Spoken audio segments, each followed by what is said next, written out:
আমাদের কাছে শেয়ার কেনার অনেক অপশান আছে, কিন্তু অপশান থাকলেও আমরা ভুলবশত অনেক শেয়ার কিনে ফেলি। আজকের এই ভিডিওতে আমি বলবো এই যে ৫,০০০ শেয়ার আমাদের মার্কেটে লিস্টেড, সেখান থেকে আমরা আমাদের পছন্দের শেয়ারগুলো কি করে খুঁজে বার করব। সবথেকে বড় বিষয় যেটা হচ্ছে সেটা হচ্ছে আমরা আমাদের পোর্টফোলিওতে তো ৫,০০০ স্টকের জায়গা দিতে পারি না। আমাদেরকে দিতে হবে খুব জোর ২৫ থেকে ৩০খানা স্টক ম্যাক্সিমাম। তো এই ২৫ থেকে ৩০টা স্টক আমি আমার ৫,০০০ স্টক থেকে কিভাবে খুঁজে বের করে আমি ওয়াচ লিস্টে রাখবো, এবং তারপরে তো যা টেকনিক্যাল দিক আছে সেগুলোকে বুঝে আমি এন্ট্রি নেব, সেই বিষয়টাই আজকে ভিডিওতে আলোচনা করব।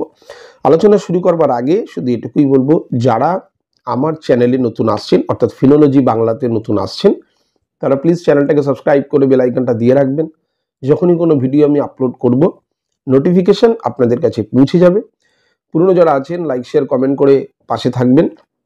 আর একটা ছোট্ট ডিসক্লেমার, যখনই আমার ভিডিওর মাধ্যম দিয়ে আমি কিছু আপনাদেরকে বলে থাকি সেটা সম্পূর্ণ এডুকেশনাল পারপাসে বলি, কোনো রকম অ্যাকশন আমার কথায় নেবেন না, কারণ টাকা যেহেতু আপনার, সুতরাং অনেক বুঝে শুনে আপনাকে কিন্তু পদক্ষেপ নিতে হয়। চলুন ভিডিওটা শুরু করি।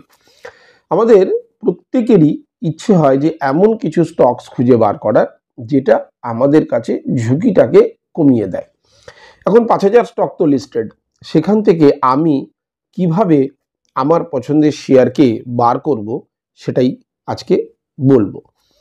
বিভিন্ন জায়গায় বিভিন্ন রকম ক্রাইটেরিয়া মেনটেন করা হয়। কেউ স্ক্রিনার ব্যবহার করেন, সেই স্ক্রিনারে কিছু কিছু ইনপুট দেন। আজকেও যেগুলো আমি বলবো সেগুলো আপনি স্ক্রিনারে ইনপুট দিতেই পারেন। তার মধ্যে প্রথম পয়েন্ট যেটা আমি বলবো, কয়েকটা স্টেপস, সেই স্টেপগুলো আপনাকে একটু ফলো করতে হবে। ফলো করার পরে যে স্টকসগুলো আপনার সামনে উঠে আসবে, এইবার তার উপর টেকনিক্যাল কিছু দিক থাকবে যেগুলো আপনারা মেনটেন করেন, সেগুলোর মাধ্যম দিয়ে আপনারা কিভাবে এন্ট্রি নেবেন, এক্সিট নেবেন, সেটা পরের বিষয়। আগে তো স্টক নির্বাচন করা। প্রথমেই আমার যেটা স্টেপ সেটা হচ্ছে ১,০০০ কোটি মার্কেট ক্যাপের নিচে আমি কোনো রকম স্টককে কনসিডার করব না। অর্থাৎ ১,০০০ কোটি মার্কেট ক্যাপ হতে হবে, এর বেশি কম করে। কারণ কি, অনেকেই বলেন যে ছোট ছোট এর ১,০০০ কোটির নিচে যে স্টকগুলো আসে সেগুলো মাইক্রো ক্যাপের আন্ডারে চলে আসে। মাইক্রো ক্যাপে দেখা যায় যে 46% এরও বেশি কোম্পানি আছে যারা তাদের প্রফিট গ্রোথ করতে পারে না। এতে স্ক্যাম হওয়ার চান্সেস অনেক বেশি থাকে। অপারেটর ম্যানিপুলেশন বেশি পরিমাণে করতে পারে। একটুখানি বাড়লেই দেখবেন লিকুইডিটি যেহেতু অনেক কম, তাতে আপার সার্কিট লেগে যেতে পারে বা লোয়ার সার্কিট লেগে যেতে পারে, আপনি এক্সিট করার চান্স পাচ্ছেন না, ইত্যাদি ইত্যাদি কিছু জিনিস এর মধ্যে কিন্তু থাকে। সুতরাং আপনাদেরকে মনে রাখতে হবে যে ১,০০০ কোটির নিচে কোনো রকম স্টককে কিন্তু আপনারা কনসিডার করবেন না। এবার অনেকেই বলবেন যে এখান থেকেই তো মাল্টিব্যাগার চলে আসে। এবার ধরুন কোনো একটা স্কুলের কোনো একটা ক্লাসে ধরুন ৫০টা স্টুডেন্ট আছে, তার মধ্যে একটা ছেলে যদি বেটার রেজাল্ট করে, তাতে কিন্তু অ্যাভারেজ রেজাল্ট বেড়ে যায় না। কারণ আমরা সবসময় বিচার করি স্কুলের অ্যাভারেজ রেজাল্ট কি আছে। হতে পারে একজন খুব ভালো মার্কস নিয়ে এলো, তার মানে কিন্তু এটা দাঁড়ায় না যে তার কিন্তু স্কুলের অ্যাভারেজ মার্কস বেড়ে গেল। সেরকমই মাল্টিব্যাগার হয়ে যাওয়ার পরে আমরা কোনো স্টককে দেখতে পাই, তো এই স্টকগুলো হয়ে দেখা যাচ্ছে ৫,০০০ স্টকের মধ্যে কোনো একটা পার্টিকুলার স্টক মাল্টিব্যাগার হয়েছে। সুতরাং সেই দিকে লোভ না বাড়িয়ে নিজের নলেজের প্রতি ধ্যান দিন, যাতে আপনি আগামী দিনে একটা বেটার রেজাল্ট পেতে পারেন। তো আমার কাছে কি হলো, ১,০০০ কোটির নিচে কোনো স্টককে আমি কনসিডার করব না মার্কেট ক্যাপ হিসাবে। অনেকে বলেন লং যেগুলো বড় স্টক সেগুলোতে তো ভালো রিটার্ন দেয় না কেন। উদাহরণস্বরূপ যদি দেখা যায় বিএসসি ভালো রিটার্ন দিয়েছে, সিডিএসএল ভালো রিটার্ন দিয়েছে, এমআরএফ ভালো রিটার্ন দিয়েছে, টিভিএস ভালো রিটার্ন দিয়েছে। সুতরাং নিয়ম হচ্ছে যে কোনো স্টককে যদি আপনি ফেয়ার ভ্যালুতে কিনতে পারেন, তাহলে যেগুলো দামি স্টক সেগুলো আপনাকে কিন্তু ভালো রিটার্ন দিতে পারে। কিন্তু আমি যেহেতু এখানে স্টক নির্বাচন করতে বসেছি, তাই আপনি যখনই যে কোনো স্ক্রিনার আপনারা ব্যবহার করে থাকুন না কেন, সেখানে যদি ১,০০০ কোটির বেশি রেখে দেন, তাহলে দেখবেন ৫,০০০ থেকে ৩,৫০০ স্টক এমনি বের হয়ে যাবে। একটা জিনিস মনে রাখবেন, যেহেতু আমি এখানে ভালো স্টক নির্বাচন করতে বসেছি, তাই আমার উদ্দেশ্য থাকবে ম্যাক্সিমাম থেকে ম্যাক্সিমাম স্টক কিন্তু বের করে দেওয়া। তাই 1000 কোটির ওপরে যখনই আপনি মার্কেট ক্যাপ সিলেক্ট করবেন আপনি দেখবেন অলমোস্ট 3500-এর ওপরে স্টক 5000 থেকে আউট হয়ে যাবে। সেটা মাথায় রেখে চলতে হবে। নেক্সট আমি যে পয়েন্টটা বলবো সেটা হচ্ছে sales growth and EPS growth 5 year CAGR যেন কমপক্ষে 10% হয়। এখন এই জায়গাটায় একটা ভাববার বিষয় আছে। আমি সেলস গ্রোথ কেন 10% বললাম? দেখুন, অন্যান্য স্ক্রিনারে অন্যান্য জায়গায় হয়তো বেসিক্যালি আপনাদেরকে বলে থাকে যে পি রেশিও দেখবেন, এটা দেখবেন, ওটা দেখবেন। আমি নর্মালি সেটা করি না, কারণ পি রেশিও অনেক সময় ডিফার করে। দাম বেড়ে গেলে, দাম কমে গেলে পি রেশিও কমে বাড়ে, সুতরাং সেখান থেকে আপনি ঠিকমতো করে বুঝতে পারবেন না যে স্টকটা ভালো না খারাপ। তাই সেলস গ্রোথ দেখা খুব দরকার আছে। এইবার 10% কেন বললাম? আমি তো 5%, 8%, 12%, 18% অব্দিও তো যেতে পারতাম, কিন্তু আমি সেটা যাইনি। আমি বললাম সেলস গ্রোথ কম করে 5 ইয়ার CAGR অ্যাভারেজ 10%-এর উপরে হওয়া উচিত। জিডিপি আমরা কত জানি? জিডিপি আমাদের গ্রোথ 5.5 থেকে 6%। কিন্তু এই যে জিডিপির গ্রোথটা, এটা কিন্তু আমাদের যে ইনফ্লেশন আছে সেই ইনফ্লেশনকে অ্যাডজাস্ট করে বলা হয়। নমিনাল জিডিপি যদি দেখা যায় তাহলে কিন্তু 10%। এখন অনেকে আমাকে প্রশ্ন করবেন যে 6% যদি জিডিপি গ্রোথ হয়, অর্থাৎ দেশের গ্রোথ 6%, আমি কোম্পানির থেকে সেলস গ্রোথ কি করে 10% ভাবতে পারি বা আশা করতে পারি? মনে রাখবেন যে 6%টা বলা হয় সেটা ইনফ্লেশনকে অ্যাডজাস্ট করার পরে জিডিপি গ্রোথ বলা হয়। কিন্তু যখন কোনো কোম্পানির সেলস আপনি দেখবেন যে গত বছর যা ছিল এবছর যদি বেড়ে যায়, তাহলে বলা হবে ইয়ার অন ইয়ার কিন্তু এত % বেড়েছে। সেখানে কিন্তু ইনফ্লেশন অ্যাডজাস্ট করে বলা থাকে না।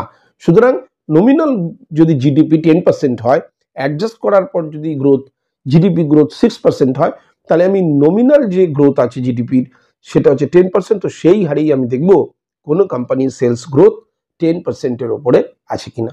যদি 10% ওপরে হয় তাহলে আমি কিন্তু এটাকে কনসিডার করব যে আমি এই কোম্পানিটাকে আমার ওয়াচ লিস্টে রাখতে পারি। তাহলে দুটো জিনিস বেরোলো, একটা হচ্ছে 1000 কোটি ওপরে মার্কেট ক্যাপ হতে হবে, দ্বিতীয় হচ্ছে sales growth and EPS growth অর্থাৎ earning per share 10% 5 year CAGR average হতে হবে। তৃতীয় যেটা বলবো, ROE রিটার্ন অন ইকুইটি 20%-এর বেশি যেন হয়। অনেকেই বলবেন রিটার্ন অন ইকুইটি 20% মানে তো অনেক বেশি। থাকতে হবে, কারণ আমি যখন সার্চ করব এমন কিছু স্টক, আমার উদ্দেশ্যই হবে ম্যাক্সিমাম থেকে ম্যাক্সিমাম স্টক যেন আমার সিস্টেম থেকে বেরিয়ে যায়। একদম কয়েকটা বাছা স্টক যেন আমার হাতে পড়ে থাকে। সুতরাং আমার উদ্দেশ্যই এটা যে এমন এমন কিছু ইনপুট দেওয়া বা ক্রাইটেরিয়া দেওয়া যাতে কিন্তু ম্যাক্সিমাম থেকে ম্যাক্সিমাম স্টক বেরিয়ে যায়। 20% ROE দেওয়ার কারণ হচ্ছে কোম্পানি যখন শেয়ার হোল্ডারদের কাছ থেকে টাকা তুলছে তখন কোম্পানির একটা নিজস্ব এম থাকা উচিত যে আমি ম্যাক্সিমাম থেকে ম্যাক্সিমাম রিটার্ন যেন জেনারেট করে দিতে পারি। এবারে আমি যদি 20%-এর উপরে 20% কম করে যদি ROE রাখা এমন স্টকগুলোকে আমার পোর্টফোলিওতে রাখি, তাহলে আমি কি দেখব যে এরকম তো নয় যে আমি যেগুলোকে বাছাই করলাম প্রত্যেকটাই ভালোভাবে চলবে। এর মধ্যে দেখা যাবে 2-3টে এমন স্টক যারা খারাপ রেজাল্ট করবে। 20% থেকে ROE যদি খারাপ করে তো 15% আসবে। সেই জন্য আমি ROE 20% রেখেছি, কারণ দেখা যাবে যে কটাকে আমি সিলেক্ট করলাম তার মধ্যে 2-1টা স্টক খারাপ করবেই। এটা একদম নর্মাল মেকানিজম এই জিনিসটার। সুতরাং এই যে খারাপ হয়ে গেল তাহলে কি আমার পোর্টফোলিওটা ব্যালেন্স হবে? কারণ কি, ধরুন 5টা স্টক আমি সিলেক্ট করেছি, 20%-এর উপর যদি কোনোদিনও 15%-এ চলে আসে, 2-3টে যখন 20%-এ থাকবে তো আমার পোর্টফোলিওটা ব্যালেন্স থাকবে। সুতরাং আমাকে ওই মার্জিন অফ যে সেফটি, একটা সেফটি তো আমাকে নিতে হবে, এটা কেবল মার্জিন অফ সেফটি। 20%-এর উপরে ROE কিছু যখন নিচের দিকে চলে আসবে তো আমার ওটা ব্যালেন্স হয়ে যাবে। সুতরাং যে কোম্পানি শেয়ার হোল্ডারদের কাছ থেকে টাকা তুলছে, প্রথম কথা ব্যাংক থেকে টাকা তুলে তাকে ইন্টারেস্ট দিতে হতো বা আদার কোনো ইনস্টিটিউট থেকে তাকে ইন্টারেস্ট দিতে হতো। শেয়ার হোল্ডারদের কাছ থেকে টাকা তুলছে, সুতরাং তার উদ্দেশ্য হওয়া উচিত ম্যাক্সিমাম থেকে ম্যাক্সিমাম টাকা যেন সে জেনারেট করে দিতে পারে। তো কম করে 20% আমি রেখেছি।